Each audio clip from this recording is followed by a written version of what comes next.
आसान होता है इसमें, तो इतना आराम आराम से पढ़ा रहे हैं, तुमको कई बार क्वेश्चन देख के लगेगा कितना डिटेल का के लिए पढ़ा, तो अंधड़ के लिए कोई साल अंधड़ आ सकता है, इस बार मैं हुआ गया। अब क्रिकेट केवल रख पानी नहीं पड़ेगा तो सही में नहीं अंदर की, लेकिन अंधड़ आ गया तब तो पूरे क्रिकेट भी जाएगा, तुम भी भीग जाएगा। तो उसी तरीके से डिटेल नहीं पढ़ रहोगे तो कोई साल क्वेश्चन घूम सकता है। तो चलिए खैर, अब इसमें हम लोग अभी देखें क्वेश्चन बैंक पे रखा है कोई बचा, लाइए। अब घर पे ही कौन बात करे, यहाँ है मोबाइल पे लाओ, चाहे लाइए, एक समझदार भी होगा तो मुल्कों के पार हो जाएगा, कल्याण हो जाएगा। चलिए इसमें अभी हम लोग करेंगे क्या, बीपीएससी में जितने भी प्रश्न आए हैं उन प्रश्नों को पहले एक जगह आप लिखो, उसके बाद कुछ कुछ प्रश्नों पर अभ्यास करो। लिखने का स्किल 2 दिन चलाएंगे, उसमें मेन अभी दिक्कत तुमको कहां होगी, भूमिका और निष्कर्ष। बीच वाला स्ट्रक्चर तो तुमसे लिखा जाएगा, केवल भूमिका निष्कर्ष सीख जाएगा तो तुम्हारा सीख गया। तो चलिए अभी हम लोग लिख दें 68 बीपीएससी। 68 में क्यों आ गया, क्योंकि बीच में 60, ध्यान दीजिए 68 बीपीएससी तो आप लोग हो गया ना, तो 68 बीपीएससी नहीं और 67 है, तुम लोग का 68 में कौन वाला है, हाँ पहले से फिक्स है, अगला जो सेक्शन शुरू होगा वो तुम लोग के लिए, इसलिए उसको भी खूब बढ़िया से समझना है। तो नीचे लिख दीजिए 67 बीपीएससी, 67 बीपीएससी लिख दीजिए, मौर्य कला की विशेषताओं का उल्लेख करें, मौर्य कला की विशेषताओं का उल्लेख करें।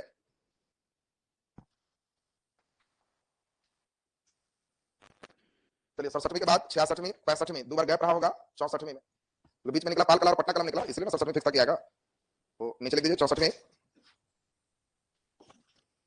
मौर्य कला तथा भवन निर्माण कला, हो गया मौर्य कला तथा भवन निर्माण कला, 64वीं का क्वेश्चन है, मौर्य कला तथा भवन निर्माण कला की विशेषताओं को स्पष्ट कीजिए, भवन निर्माण कला की विशेषताओं को स्पष्ट कीजिए, की विशेषताओं को स्पष्ट कीजिए और बौद्ध धर्म के साथ उनके संबंध पर भी प्रकाश डालिए, और बौद्ध धर्म के साथ उनके संबंध पर भी प्रकाश डालिए।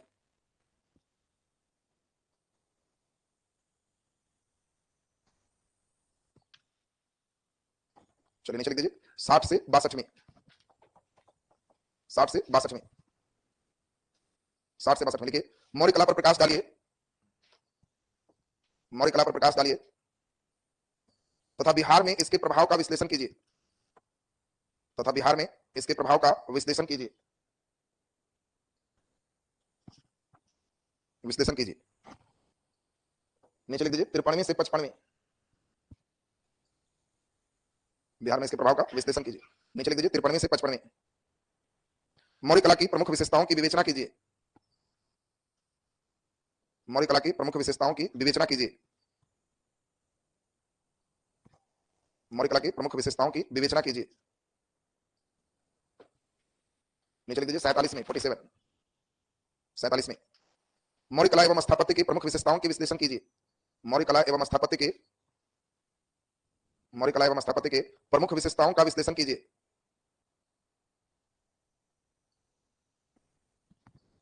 प्रमुख विशेषताओं का विश्लेषण कीजिए।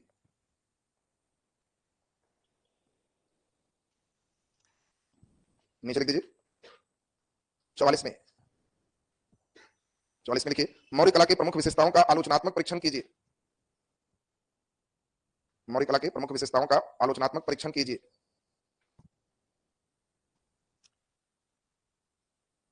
आलोचनात्मक परीक्षण कीजिए। चलिए नीचे लिख दीजिए 42 में 42, बिहार में प्राप्त मौर्य कला, बिहार में प्राप्त मौर्य कला के वैशिष्ट्यों का, बिहार में प्राप्त मौर्य कला के वैशिष्ट्यों का वर्णन कीजिए, बिहार में प्राप्त मौर्य कला के वैशिष्ट्यों का वर्णन कीजिए, वर्णन कीजिए। चलिए तो अब हम लोग क्वेश्चन राउंड पे चल रहे हैं, कैसे लिखना है क्या करना है इसको समझिए। देखिए आप लोग का साथ बस एक ही चीज हुआ है, हनुमान जी जैसा सब ताकत भुलाया हो। कई लड़के को सब ताकते बुला ले, लिख ही नहीं आता, देह पाले रहे, लिखवे नहीं करता। कलम उठाओ और घर में बैठ के लिखो, गलती सही जोर है, घी के लड्डू टेढ़ो भला। अब ना मामा से कान मामा बढ़िया, लिखवे नहीं करेगा तो अचानक गौतम बुद्ध जैसा ज्ञान थोड़ी तुमको मिलेगा कि सर 4 वर्षों के कठोर तपस्या के उपरांत अचानक लिखने आ गए। ऐसा थोड़ा, तुमको जैसे हो लिखते, ऐसा थोड़ा साइकिल तुमको दे देगा गिर जाते हैं, चलो ही नहीं, अचानक कहोगे चलाने आ गए। चलाने किसको आएगा, जो उस पर चल के गिरते रहेगा, उठते रहेगा, गिरते रहेगा, उठते रहेगा, चलाने आ जाएगा। तो तुमको भी पहले तो कोशिश करना है कि सही लिख रहा है गलत लिख रहा है सोचने बंद करो, जैसे मिजाज मूड करे भरपेट लिखना। और इसके लिए तुमको ईंटा गिट्टी सीमेंट गिरा दिया, रॉ मटेरियल गिरा हुआ। अब उससे देखो कैसे प्रश्न आया। बीपीएससी में प्रश्न हर अल्टरनेट 2 साल 1 साल में है, कोई भी प्रश्न हूबहू अक्षर सहित एक नहीं, तुम देखो सब में कुछ ना कुछ इधर-उधर लगाया हुआ है। अब इसमें 2-3 बात पहले तो सीखना है, जिस क्वेश्चन में भी रहेगा परीक्षण करें, जिस क्वेश्चन में रहेगा मूल्यांकन करें, मूल्यांकन करें, जिस क्वेश्चन में रहेगा विश्लेषण करें, विश्लेषण करें। तो आपको ध्यान रखना है, परीक्षण करें, मूल्यांकन करें, विश्लेषण करें, जिस प्रश्न में भी रहे। तो परीक्षण या मूल्यांकन का मतलब ही होता है कि 100 में 100 नंबर नहीं है, कुछ गलती खोजना होता है। तुमको कोई कॉपी जांचने दे देंगे तो मूल्य निकालना है, तो 100 में 100 थोड़ा है, 98/100 2 नंबर तो ये वाला गलती में काट ली। मूल्यांकन एकदम वही चीज है, परीक्षण वही चीज है, और विश्लेषण ये श्लेष अलंकार से बना है। श्लेष माने चिपका हुआ, गुण और दोष दोनों चिपका होता है। तो जिस प्रश्न में ये तीनों वर्ड मिले तो इसमें गुण भी लिखना है और कुछ दोष भी लिखना है। जैसे मौर्य कला का परीक्षण करना है, मौर्य कला की विशेषताओं का विश्लेषण करना है, मौर्य कला की विशेषताओं का मूल्यांकन करना है, सब ठीक। अंतिम में थोड़ा बहुत दोष भी करना है। कुछ नहीं समझ में आया तो दोस्त क्या करेगा? तो मौर्य कला की मूर्तियां केवल पत्थरों में मिले हैं, धातु का प्रयोग नहीं हुआ, यही दोष है। धातु भी होना चाहिए था ना, तो कहना धातु का प्रयोग नहीं, खाली पत्थर का, ऐसा ऐसा 3-4 को खराबी बैठ के निकाल लेना है, हो गया खराब। खराबी तो किसी में निकालना होगा तो तुम जो सोचेगा वही खराबी आ जाए। और तुमको किसी चीज में हम कहें कि बताओ इसके राजप्रसाद में खराबी बताओ, तो कहना है कि इसके छत लकड़ी के बने हुए थे जिसके कारण छत का अवशेष वर्तमान में नहीं मिल रहा, खत्म हो गया। आपको ये दोष है, किसी चीज के दोष तुमको निकालना है, ज्यादा कस के नहीं निकालना, हल्का निकाल देना। बात समझ नहीं कि खाली दोष पर लिखना शुरू किया तो 1 पन्ना टिका दिया खाली दोष है, 1 2 3 दोष लिख दिए, काम खत्म हो गई। कब? जब ई वाला इशारा करेगा तब केवल रहेगा कि इसके विशेषताओं का उल्लेख करे, तो उस कंडीशन में खाली गुण ही गुण लिखना, दोष नहीं करना। बोलो पहली बात तो क्लियर हो गया। अब इसमें अभी हम लोग क्वेश्चन राउंड आपका चलेंगे। शुरुआत में हम 2 दिन आपको लिखने सिखाएंगे, 2 दिन में आपके पास भूमिका, निष्कर्ष, वर्णन एकदम समझ में आ जाएगा। फिर उसके बाद तब जो है आपको जैसे ही पाल कला है, तो पाल कला आप लोग के लिए महत्वपूर्ण हो जाए। 68 वाले बच्चों को पहले से बताया रहेगा, ही आएगा। तुम लोग को कल बताया, जो बच्चा पिछली बार परीक्षा दिया होगा उसको मौर्य कला 5 बार पढ़ा है, बात समझ रहा ना, बाकी कला छोड़ दिया, 5 बार मौर्य कला हो। अंतिम में भी था तो मौर्य कला पर भरपेट क्लास थी, उसको कहे कि बस यही आएगा, मौर्य कला भरपेट।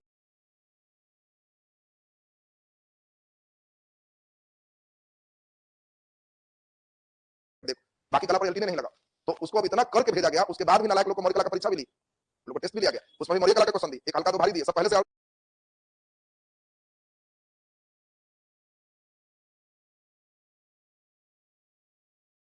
मौर्य कला हो, फिर भी ना ठीक से कई लोग भूमिका लिखा, ना निष्कर्ष लिखा, कहानी बैठ के लिखा। बीच में कई बार होता क्या, पढ़ाने से बीच में कहानी सुनाते, अब कई नालायक को विशेषता नहीं, कहानियां याद हो जाता कि हाँ बड़ा बेजोड़ कहानी था, लाओ लिख देते। तो कई लोगों को कहानी लिखने का भी पन्ना भरा, लोग पीटी पास था, तो कई लोग को डांटे तो दूसरा तीसरा टेस्ट में जाके कुछ लोग सही हो। तो इसमें भी वही चीज है, आपको धीरे धीरे आप लोग को अच्छा है कि शुरू से हो तो कम से कम स्ट्रक्चर सीख जाओ। तो चलिए पिछला दिन आपको पहला नंबर क्वेश्चन तो हम करवाए थे, आप लोग किए भी, उस पर हम भूमिका निष्कर्ष चलेंगे, जो इस बार 67 में आया, मौर्य कला की विशेषता क्वेश्चन टास्क में दिए थे तुमको। अब हम लोग उसके बाद वाला क्वेश्चन आज क्लास में सीखेंगे कैसे बनाना है, और तब हम लोग उसमें चलेंगे। देखिए उसके बाद का क्वेश्चन कैमरा नंबर में है 64 में बीपीएससी।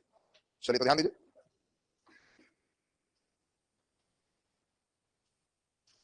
तुम लोग के लिए तो पाल कला एकदम फिक्स है, पाल कला एकदम ध्यान दिए लगा। हम बोले भी थे मौर्य कला इस बार नहीं आएगा तो तुम्हारा आउट रहेगा, लेकिन चलिए वो सौभाग्य नहीं मिला, आ गया तो अच्छा ही है, बेचारा सब तैयारी किया होगा, हम लोग का ठीक हो गया। चलिए इसमें पहले देखो कैसे हम लोग को बनाना चाहिए, उन बातों पर पहले चले। देखिए 64वीं में हम लोग का जो क्वेश्चन है उसको सुनिए। क्वेश्चन आपका दिया हुआ है, पहले प्रश्न है मौर्य, तुम लोग लिख दो फिर से, उसी क्वेश्चन का आंसर चलेगा। मौर्य कला, बेगारी मत करो, खाली 64 में लिख छोड़ दिए, पूरा लिख, सब देख रहा है ऊपर लिखा है 64 में लिख छोड़, भारी बेगारी वाला इन लोग। लिखिए मौर्य कला तथा भवन निर्माण कला, भवन निर्माण कला की विशेषताओं को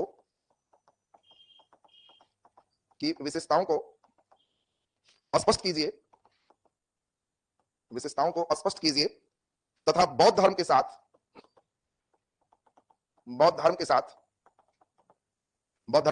उनके संबंध पर भी प्रकाश डालिए,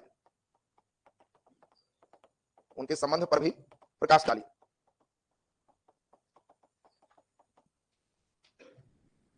चलिए ध्यान दो, देखो कैसे लिखना चाहिए। सबसे पहले तो एक इंपॉर्टेंट बात आपको समझनी है, वो है ड्राफ्टिंग।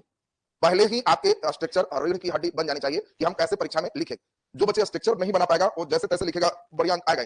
उसमें करना क्या होता है, पहले दिए गए प्रश्न में कीवर्ड चाबी को अंडरलाइन कीजिए, किसमें चाबी कौन कौन।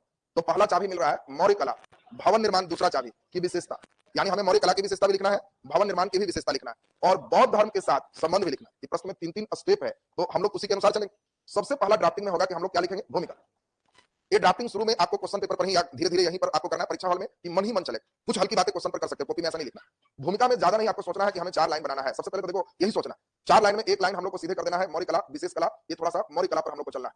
उसके बाद दूसरा नंबर लाइन हम लोग को बनाना है किस पर, भवन निर्माण पर। तो भवन निर्माण के बारे में भी लिखेंगे क्योंकि क्वेश्चन भवन निर्माण की बात कर रहा है। और तीसरा हम लोग को चलना है बौद्ध धर्म की भी बात हम लोग को चलना है, बौद्ध धर्म से संबंध।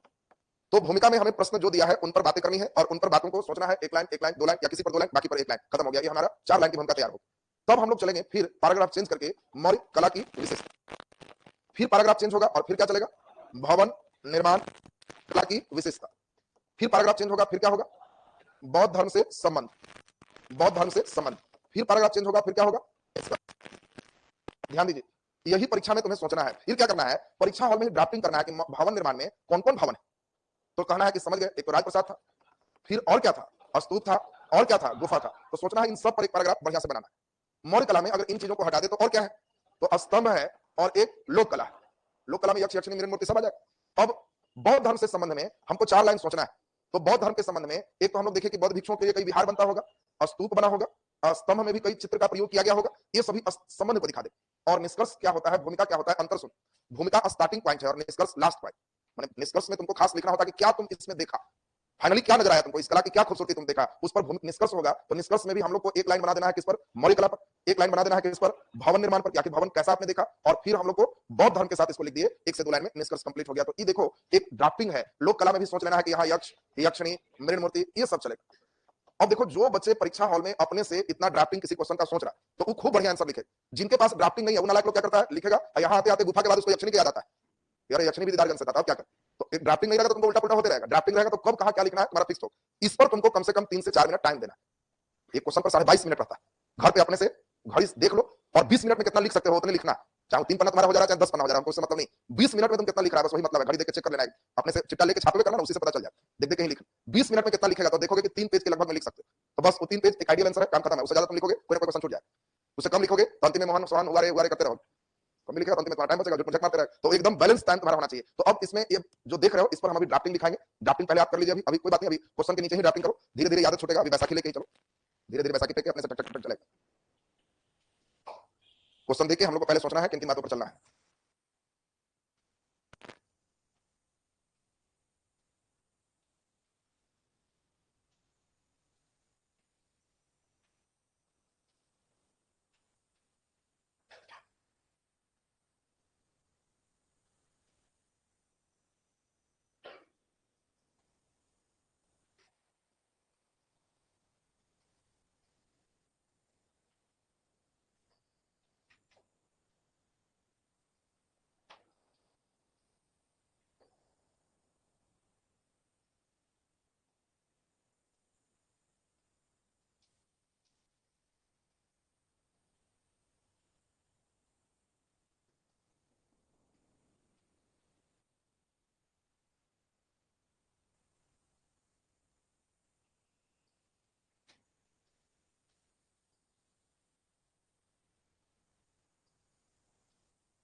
लिखिए वो आ गया तो उससे तुम इतना डरा रहे, मारेंगे तो पूरा छापे का आदत ठीक हो जाएगा। इससे तो लगता है मक्खी मार लगा तो मार के साटेगा, हमारा जो ना लाए पूरा आंसर लिखना पड़ता है कि देखिए सर वाला कहा तो आ गया, तो बुद्धि एकदम स्विच ऑफ कर देता है खाली आंख और आंख।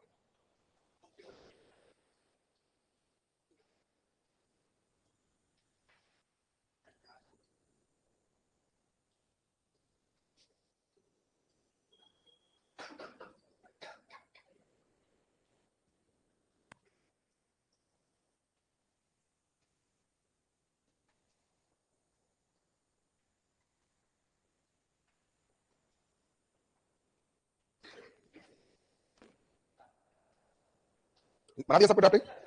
चलिए अब ध्यान दीजिए, अब हम लोग एक एक करके चलेंगे। पहली बात किस पर चलेंगे, भूमिका। तो नीचे लिखिए, अब नीचे लिखिए, देखो भूमिका कैसे बनाना है। तो भूमिका बनाने में पहला लाइन आपको एकदम सिंपल चलना है। क्या सिंपल चलना है, तो मौलिक कला, विशेष कला, एकदम सिंपल लाइन बनाए। दूसरा हम लोग को चलना है भवन निर्माण पर खास करके। तो कहना है कि ये जो कला है वो राजा के द्वारा संरक्षित होकर भी विकसित हुआ और जन साधारण के रूप में भी विकसित हुआ, और इसी राजा के द्वारा संरक्षण में भवन निर्माण भी काफी भव्य तरीके से किया गया।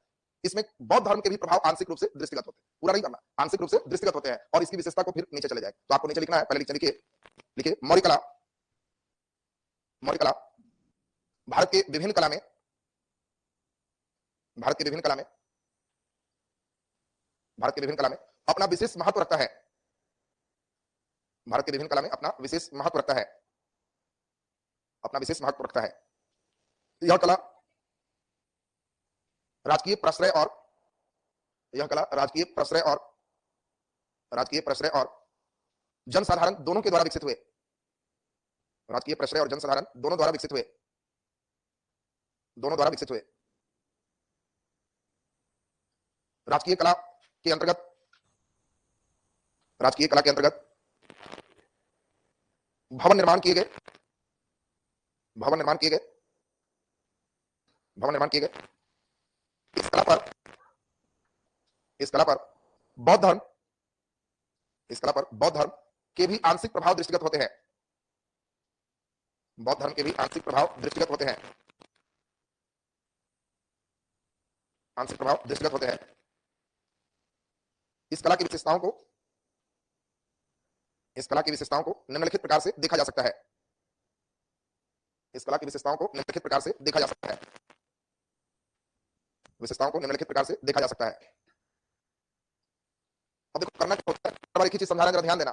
भूमिका में जो भी प्रश्न दिया है हमें कोशिश करना है कि उन तत्वों को शामिल करें। भूमिका क्या है, लाइन समझ में आया? भूमिका ये नहीं कि हंसुआ के बिहार खुर्पी के गीत गाने लग चल रहा है यहाँ मौलिक कला और भवन निर्माण और तुम मालूम चल रहा है क्या क्या लिखना शुरू कर दी। इसमें आपको कोशिश ये करना कि जो क्वेश्चन दिया हमको उसी अनुसार से इसमें ढाल देना। पहला लाइन आप सिंपल बढ़ाई कर सकते हो। अब कई लड़का क्या करता है, किसी किताब को निकाला और बस शुरू कर दिया, कला साहित्य मानव समाज का दर्पण होता है, हड़प्पा समाज में ऐसे हो गया था, हड़प्पा में ऐसे वो हड़प्पा चल रहा है, हड़प्पे करोगे तो भवन कब बनेगा? भवन भी तो बनाना है। तुमको 4 लाइन ही लिखना है, मैं हड़प्पा को केवल ह भी लिख देगा तो तुम्हारा मालूम चलेगा कि भूमिका की क्या क्या बनना चला जाए। तो इसीलिए तुमको बाकी इधर उधर कुछ भटकना ही नहीं, सीधा सोचना है कि हमारा जो पॉइंट्स है दिए गए प्रश्नों के अनुसार चले। किताबों में प्रश्न अनुसार भूमिका थोड़ा होता है। किताबों में तुम्हारा वो अपना मौलिक कला पर लिख रहा है तो हड़प्पा से तुलना कर रहा है, अलग कर रहा है, उनकी बात अलग। अब तुमको किताब पढ़ने में होता क्या, कई लड़के को ये लाइन बड़ा सुंदर लग रहा है, टांग लिया है, ये भी सुंदर लग रहा है, वही टांग लिया है, और उसमें ख्याल ही नहीं रहता कि इन लाइनों को हमारे दिए गए प्रश्न से कोई मतलब है कि, तो वो भूमिका नहीं होता। भूमिका का मतलब तुम्हारे उन 4 बातों में इन प्रश्नों की झलक दिखनी चाहिए। अब पहले ये बताओ, भूमिका के बाद स्तंभ और लोक कला की विशेषता तो लिख सकते हो तुम, भवन निर्माण में इन तीनों की विशेषता लिख सकते हो, बौद्ध धर्म में भी लिख सकते हो। अब फाइनली निष्कर्ष की बात होगी, तो नीचे लिखो निष्कर्ष। ये सब तो हो जाएगा तुमसे जी, ये भी करवाएंगे, लेकिन पहले तुमको लिखना है। अभी हम पहला स्ट्रक्चर में डेली क्लास में भूमिका निष्कर्ष, बीच वाला तुम लिखोगे, बीच वाला तुम्हारे पास है, फिर भूमिका निष्कर्ष बीच वाला तुमको लिखना है, बाद में फिर भूमिका निष्कर्ष के बाद बीच वाला स्ट्रक्चर भी चलेगा। तो पहले अभी लिख के लाएगा, ये रेडीमेड मुंह में डाल चिल्लाएंगे, ऊपर में नहीं रहो। चलिए नीचे लिखो निष्कर्ष। कितना अभी निष्कर्ष हटा के लिखो, अपना घर में लिखना, ये छोड़े तुम चिका चाह रहा है ये वाला में काम चला ले, लिखो इसको भारी कम पड़ जाएगा, कितना छोड़े सटा के निष्कर्ष लिखो, घर में फिर अपने भूमिका बनाएगा, लाइन बढ़ जाए घट जाए और कुछ लिखो, वही बात है। तो इशारा के एकदम फिलिंग द ब्लैंक खाली हम करें। चलिए निष्कर्ष में सुनिए, निष्कर्ष में आपको क्या लिखना है, आपको कहना है निष्कर्षतः यह कहा जा सकता है कि मौर्य कला एक भारत की समृद्धशाली कला थी। इसके भवन भी काफी भव्य तरीके से बनाए गए थे। भवन निर्माण में काष्ठ कला और पाषाण कला का अद्भुत संगम देखा गया। इसमें निष्कर्ष है, निष्कर्ष का मतलब एकदम बड़ा खींच देना। तुमको पूरा मकान देखा होगा निष्कर्ष, तो वाह फॉल सीलिंग और मरकरी लाइट बड़ा जबरदस्त ट्यूनिंग किया गया। ये निष्कर्ष का मतलब देख के तुमको क्या लग रहा है, निष्कर्ष होता है। निष्कर्ष का मतलब विशेषता नहीं, निष्कर्ष का मतलब क्या लग रहा है तुम, ये निष्कर्ष है। तो तुमको भवन निर्माण में तुम पूरा पढ़ा, चारों तरफ लकड़ी का चौहदी बाउंड्री, तीर धनुष याद है ना सबको, तो वो सब नहीं करना है। कहना काष्ठ कला का, लकड़ी कला का, बड़गिरी का और पाषाण पत्थर कला का अद्भुत संगम। पत्थरों में एकास्म पत्थर का प्रयोग और उस पर चमकदार पॉलिश इसकी खास विशेषता है। दो मेन सबसे बड़ा सिस्टम है, एक एकास और एक चमक। चमक फिर कभी नहीं मिलेगा जो इस समय का चमक। और फिर कहना है बौद्ध धर्म के साथ संबंध में कि मौर्य कला का उद्देश्य बौद्ध धर्म का प्रचार करना नहीं था, कला के माध्यम से राजा को अपनी बात प्रजा तक पहुंचाना था। इसलिए इस कला पर बौद्ध धर्म के संबंध को सीमाओं के साथ देखा जा सकता है। ब्रेक मार देना, ये नहीं कि भर पे घिसते रहिए संबंध। ब्रेक समझा कैसा है, और इस कला को इसलिए थोड़ा बनाया गया था कि बौद्ध धर्म का प्रचार हो। इसको बनाया गया राजा अपनी बात प्रजा तक कला तक पहुंचाएगा, तो उसमें बौद्ध धर्म कहीं दिख गया, लेकिन लिमिटेशन समझना है कि ये धर्मनिरपेक्ष कला है, ये नहीं समझना है कि बौद्ध धर्म के संबंध के साथ विकसित हुआ है। तो अब नीचे निष्कर्ष की बात लिखोगे, देखो फाइनली क्लियर हो जाएगा। लिखिए निष्कर्षता, अब निष्कर्ष लिखकर परीक्षा में डैश नहीं देना, ये अभी दिला रहे हैं, ठीक है ना। परीक्षा में सीधे कहेगा निष्कर्षता तो समझ जाएगा निष्कर्ष।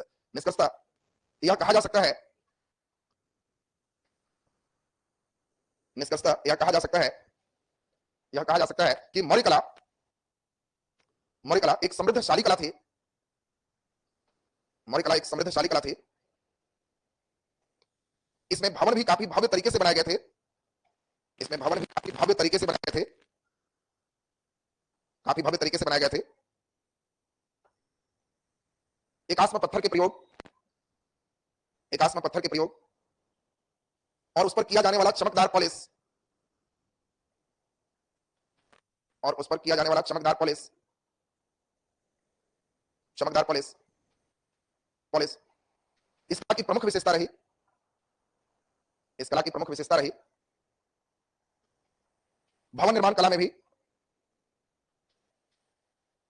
भवन निर्माण कला में भी काष्ठ कला और पाषाण कला, काष्ठ कला और पाषाण कला, काष्ठ कला और पाषाण कला का अद्भुत संगम देखने को मिलता है। काष्ठ कला और पाषाण कला का अद्भुत संगम देखने को मिलता है, अद्भुत संगम देखने को मिलता है। इस कला का उद्देश्य बौद्ध धर्म का प्रचार करना नहीं था। इस कला का उद्देश्य बौद्ध धर्म का प्रचार करना, बौद्ध धर्म का प्रचार करना नहीं था। इसका मूल उद्देश्य, इसका मूल उद्देश्य कला के माध्यम से राजा को, कला के माध्यम से राजा को अपनी बात प्रजा तक पहुंचाना था, राजा को अपनी बात प्रजा तक पहुंचाना था, जिसके कारण बौद्ध धर्म के साथ इसके संबंध की सीमाएं अधिक दिखती है, जिसके कारण बौद्ध धर्म के साथ इनकी सीमाएं अधिक दिखती है, बौद्ध धर्म के साथ इनकी सीमाएं अधिक दिखती है। क्योंकि इस क्वेश्चन में 3 स्टेप थे, इसलिए थोड़ा निष्कर्ष हल्का लंबा हुआ है। क्वेश्चन में 2 स्टेप रहेंगे तो कम होगा, 1 स्टेप होगा तो थोड़ा कम होगा। अब फाइनली निष्कर्ष के बाद ये बताओ बीच वाला लिख सकते हो कि नहीं, लिखा सकता है सबसे, कल सब लिख के लाएगा। अभी जितना क्वेश्चन लिखा है सबका भूमिका निष्कर्ष ड्राफ्टिंग सब चलेंगे, फिर चेक करेंगे। आपका भी कॉपी चेक होगा, लेकिन पहले हम उस लाइक को बना दे आपको, अब तब फिर हम टेस्ट लेंगे।